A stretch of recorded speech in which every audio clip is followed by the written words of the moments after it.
காட்சி 1. இடம் சிகரம் தமிழ் பள்ளி அருகில்.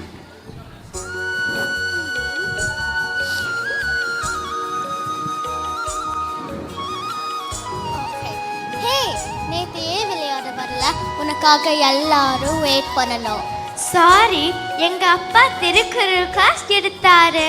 என்ன, உங்க அப்பாவா? வீக்கெண்ட் திருக்குறள் கிளாஸா? Something definitely wrong. சரி சரி, என்ன சொல்லி கொடுத்தாரு? நடுவு நிலைமை, செங்கோன்மை, அதிகாரங்களை பத்தி தெரிஞ்சுக்கிட்டேன். எப்படி நீதி நேர்மையோடு வாழணும்னு சொல்லி கொடுத்தாரு. எந்த தம்புக்கா எடுத்தாலும் நீதி நீதின்னு சொல்லிக்கிட்டு இருக்காங்க. அந்த காலத்தில் இது ஒரு ஃபேன்சி டேர்ம் போல. இது ஃபேன்சி டேர்ம்லாம் இல்லை. நம்ம தமிழ் மன்னர் ஒருத்தர் அவர் லைஃபா இது எக்ஸாம்பிளா வாழ்ந்து இருக்காங்க. யார் அப்புறம் அது? அவரை பத்தி கொஞ்சம் சொல்றியா? சொல்றேன், கேளு. மனுநீதி சோழன். இவர் காவிரி நதிக்கரையில் அமைந்த திருவாரூரின் தலைநகராக கொண்டு கிமு 2ஆம் நூற்றாண்டில் ஆட்சி செய்த பழங்கால சோழ மன்னர். நாடானது பசுமை தோட்டங்கள், பரப்பலான வயல்கள் கொண்டு நிறைந்திருந்தது. அரண்மனை அழகை பழமையான வீதி விடுங்கன் கோவில் காட்சி அளித்து நகரத்திற்கு ஆன்மீக அழகு கொடுத்தது. மக்கள் நிம்மதியுடன் வாழ நீதியின் பெயர் இந்நாட்டில் ஒளிர்ந்தது. தன் மக்களின் குறைகளை தீர்ப்பதிலும் ஏழை மக்களை காப்பதிலும் தானம் தர்மம் செய்வதிலும் தன்னிகரற்ற அரசராக அரச நீதிக்கு எடுத்துக்காட்டாக வாழ்ந்து வந்தார்.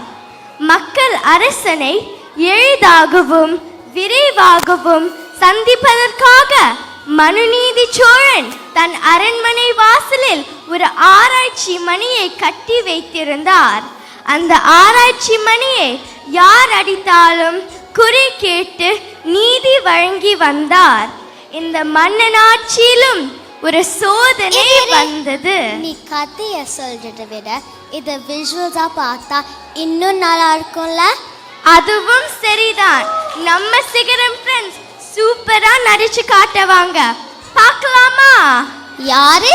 சிகரம் பசங்களா? ஓகே ஓகே, நம்ம கூட சேர்ந்து இவங்களும் பார்க்கட்டும். ஒரு நிமிஷம், இந்த கதையில ஆனிமல்ஸ் பேசுமா?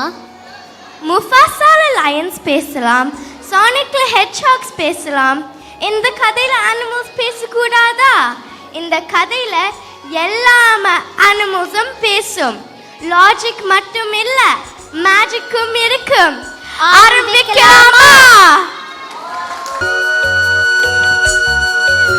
இந்த மேடையில் இன்று ஒரு நாடகம் இல்லை, ஒரு வரலாறு பேசப் போகிறது. காலங்கள் கடந்தன, அரசர்கள் மறைந்தார்கள். ஆனால் சில கதைகள் மண்ணோடு கலக்கவில்லை. ஒரு காலத்தில் சட்டங்கள் காகிதத்தில் எழுதப்படவில்லை, நீதி மனிதர்களின் மனதில் எழுதப்பட்டிருந்தது. அப்போது அரசன் என்பவன் அதிகாரத்தின் உச்சியில் அல்ல, நீதியின் முன் தாழ்ந்து நின்றவன். இந்த கதை போரின் கதை அல்ல, வீரத்தின் கதை அல்ல. இது ஒரு தாயின் கண்ணீர் ஒரு அரசனின் இதயத்தை எப்படி நடுங்க வைத்தது என்ற கதை. ஒரு மணி, ஒரு ஒலி, அந்த ஒலி அரச ரத்தத்தையே கேள்வி கேட்டது. காட்சி 2. இடம் அரண்மனை அமைச்சரவை.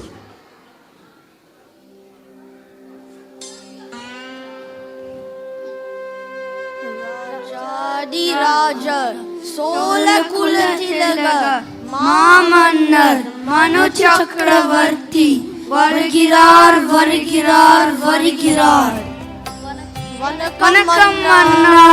அவையோர் அனைவருக்கும் என் அன்பான வணக்கம். அமருங்கள் அமைச்சர்களே, அமருங்கள். அமைச்சர்களே, நம் நாட்டின் நலம் குறித்து நம் ஒற்றர்களை அனுப்பி தெரிந்து வர சொல்லியிருந்தோமே, என்ன ஆயிற்று? மன்னா, நாட்டின் எல்லையெல்லாம் அமைதி, மக்கள் முகங்களின் பயம் இல்லை, நம்பிக்கை மட்டும்தான். உங்க உங்கள் ஆட்சியில் அநீதிக்கு இடமே இல்லை மன்னா. அமைதி இருந்தால் போதாது, அந்த அமைதிக்கு காரணம் நீதி என்றால் தான் இந்த சிம்மாசனம் மதிப்பு பெறும். அது மட்டுமில்லை அரசியாரே, குழந்தைகள் பெற்றோர் சொல் கேட்டு நடக்கின்றனர். அதற்கு மட்டும் வாய்ப்பில்லையே. சரி, மேலே சொல்லுங்கள். மனைவிகள் கூட தங்கள் கணவர்களை மறித்து நடக்கின்றனர். இது ஒற்ற சொன்னதா இல்லை நீங்களே சொல்கிறீர்களா? அனைத்து மக்களும் நீதி தவறாமல் வாழ்கின்றனர். மிக்க மகிழ்ச்சி. அப்படி என்றால் மக்கள் சந்தோஷமாக இருக்கிறார்கள் தானே? நீதி தவறாது நம் மன்னர் ஆட்சி செய்யும் போது மக்களுக்கு என்ன குறை? கண்ணை இமை காப்பதிலும் மக்களை மன்னன் காப்பதிலும் ஒரு வேப்பும் இல்லையே. முறை செய்து காப்பது தானே மன்னனின் கடமை. மன்னனே முறை தவறிவிட்டால் அறம் தவறிவிடும். ராஜாதி ராஜ சோழகுல இளவரசர் வீதி விடுங்கன் வருகிறார் வருகிறார் வருகிறார். அமருங்கள் அமைச்சர்களே, அமருங்கள். தந்தையே தாயே, தங்களை வணங்குகிறேன். மகனே, வருக வருக. உன் வருகை இந்த அரண்மனையை அலங்கரிக்கட்டும். வீதி விடங்கா, உன்னை கண்டு எத்தனை நாள் ஆயிற்று? அனைத்து கலைகளையும் கற்றுவிட்டாயா? ஆம் தாயே, நமது ஆசிரியர்கள் அனைத்து கலைகளையும் சிறப்பாக பயிற்றுவித்து தருகிறார்கள். சரி, நீ சென்று சற்று ஓய்வெடு. நான் என் நண்பர்களை கண்டு வருகிறேன். நீண்ட நாட்கள் ஆயிற்று. அப்படியே வீதி விடங்க பெருமானையும் தரிசித்து வைத்து வருகிறேன். தேரோட்டி செல்லும் போது கவனமாக செல்ல வேண்டும். போய் வா மகனே. சரி தாயே, நான் வருகிறேன். காட்சி 3. இடம் திருவாரூரில் ஒரு அழகிய வீதி.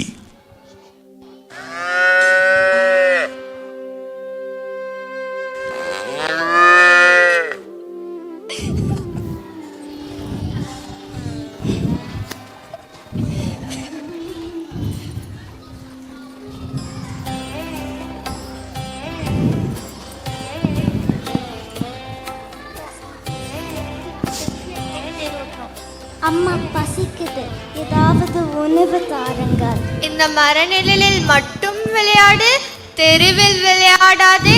நான் சென்று உனக்கு உணவு கொண்டு வருகிறேன்.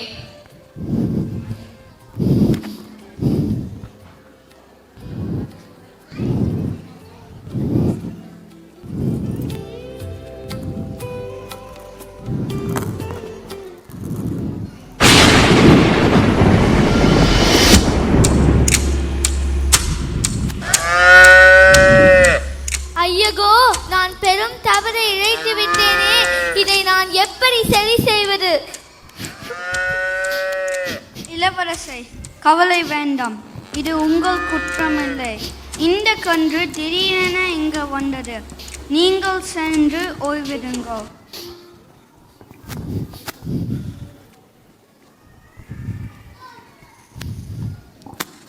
ஐயோ, நான் சென்று உணவு கொண்டு வரும் முன் உன் உயிரை எடுத்தது யார்?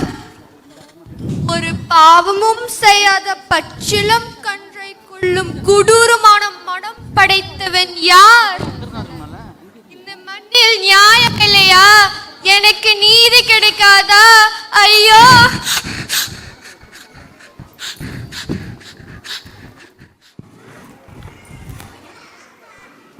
அமைச்சரவை. பெரும் அறிவும் புலமையும் நிறைந்த அமைச்சர்கள் இருக்கும் இவ்வேளையில் நம் நாட்டின் எதிர்கால திட்டங்கள் பற்றி ஆலோசனை செய்யலாம் என்று நினைக்கிறேன். ஏதாவது சொல்ல நேர்த்தால் தாராளமாக கூறலாம்.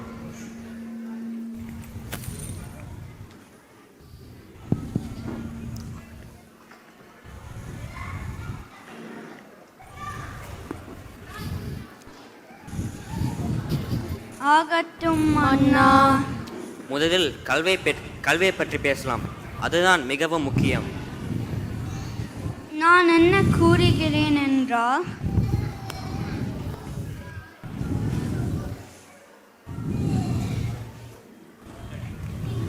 என்றுமே ஒழிக்காத நீதிமணி இன்று ஒழிக்கிறது. தலைமை அமைச்சரே, அங்கே சென்று யாரதை ஒழித்தார்களோ அவர்களை அழைத்து வாருங்கள். ஆகட்டும் அண்ணா.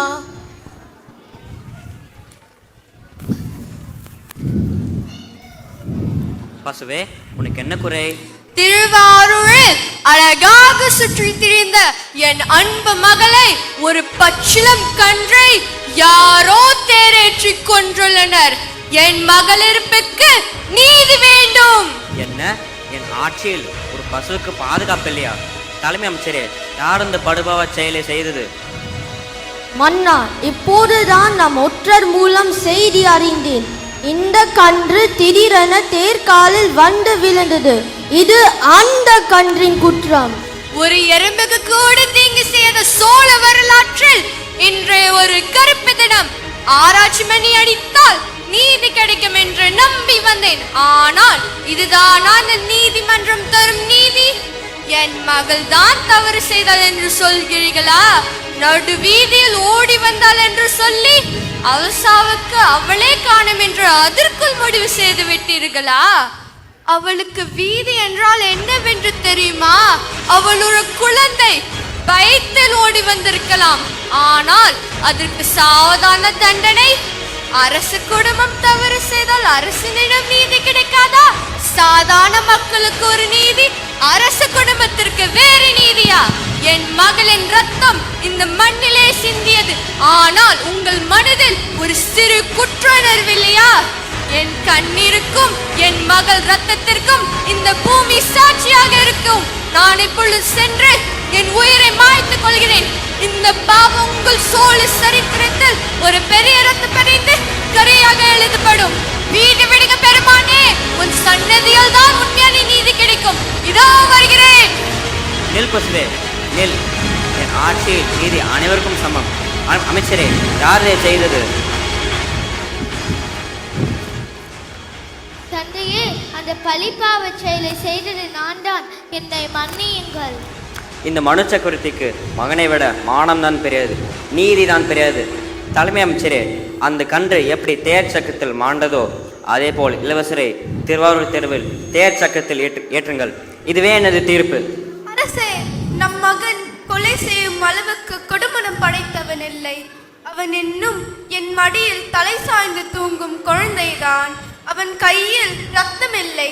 விளையாட்டு தவறாக இருக்கலாம், அது ஒரு கன்றுதானே அரசே. அதற்காக இவ்வளவு பெரிய தண்டனையா? ஒரு தாயின் கருவில் வளர்ந்த உயிரை இன்னொரு உயிரின் காரணமாக இழக்க வேண்டுமா?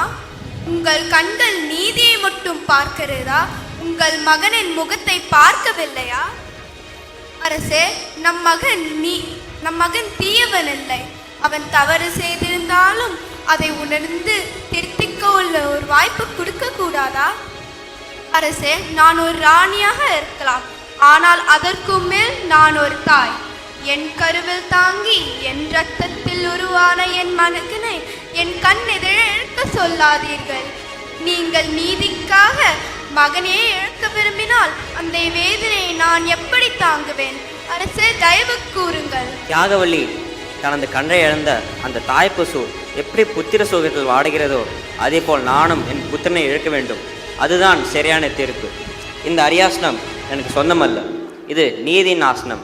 அதன் முன் என் மனமும் என் பாசமும் தலையை கொணிய வேண்டும். இன்று நான் தந்தையாக நடந்தால் நாளை இந்த நாட்டின் ஒவ்வொரு மக்களும் நீதியை நம்ப மாட்டார்கள். என் இதயம் ரத்தம் சிந்துகிறது தியாகவல்லி. என் கண்களில் நீர் இருந்தாலும் என் தீர்ப்பில் சாயவிருக்கக்கூடாது. ஒரு மன்னன் தன் மகனை காப்பாற்றலாம், ஆனால் ஒரு நீதிமான் தன் கடமை தவிர்க்க முடியாது. தாயே, எனக்கு என் உயிரை விட என் தந்தையின் மானமே பெரிது. இந்த சோழ நாட்டின் நீதியே எங்கள் சுவாசம். அந்த நீதியை காப்பதற்காகவே நான் பிறந்தவன். ஒரு பசுவின் கண்ணீருக்காகவே தன் மகனையும் தண்டிக்க தயங்காடுவர் என் தந்தை. அவரின் அரியாசனம் இரத்தத்தால் அல்ல, நீதியால் இருந்தது. அவரின் தீர்ப்பு சாய்ந்து விட்டால் இந்த நாட்டின் தர்மம் சிதைந்துவிடும். என் தவறால் அவரின் புகழ் கலங்கப்படக்கூடாது. என் உயிரே போனாலும் பரவாயில்லை, ஆனால் மனு சக்கரவர்த்தி என்ற பெயர் ஒரு நாளும் சாயக்கூடாது. தாயே, நீர் என் உயிரை காப்பாற்ற நினைக்கலாம், ஆனால் நான் என் தந்தையின் மரியாதையை காப்பதற்காகவே வேண்டியவன். என் உயிர் ஒரு துளிதான், ஆனால் என் தந்தையின் நீதி இந்த நாட்டின் உயிர். அதனால் தாயே, நான் தயார்.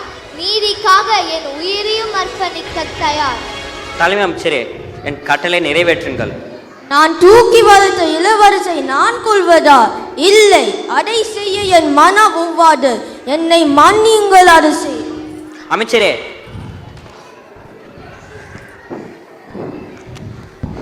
நாளை திருவாரூர் வீதியில் நானே என் மகனை தேர்காலில் ஏற்றுவேன். ஊர் மக்களுக்கு அறிவியுங்கள்.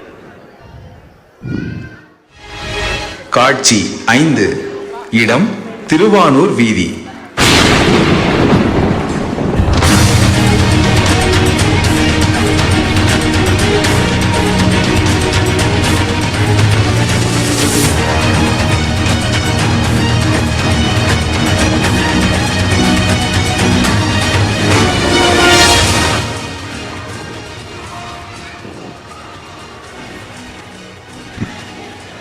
என் மகனே, வீதி விடங்கா.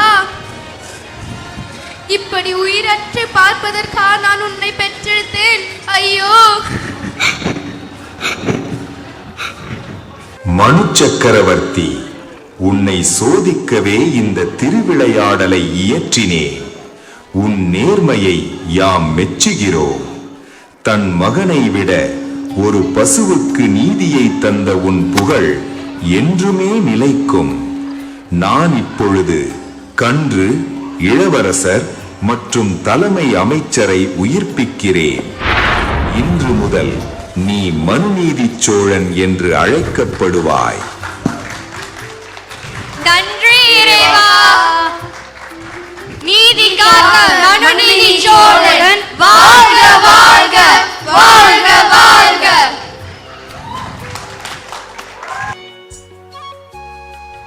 ரொம்ப அருமையா இருந்துச்சுல. அந்த காலத்துல நம் தமிழ் மன்னர்கள் எப்படி எல்லாம் வாழ்ந்து இருக்காங்க. ப்ரோ, அந்த இளவரசன் ஒழுங்கா வண்டி ஓட்டிருக்கணும். அந்த கன்று தெருவிழா விளையாடாம இருந்துக்கணும். அம்மா அப்பா பேச்சு கேட்டிருந்தா இந்த பிரச்சனையே வந்திருக்காது. அதனால நாங்க சொல்ல வருது என்னன்னா, குழந்தைங்களா, நீங்க எல்லோரும் அப்பா அம்மா பேச்சு கேளுங்க, சந்தோஷமா இருங்க.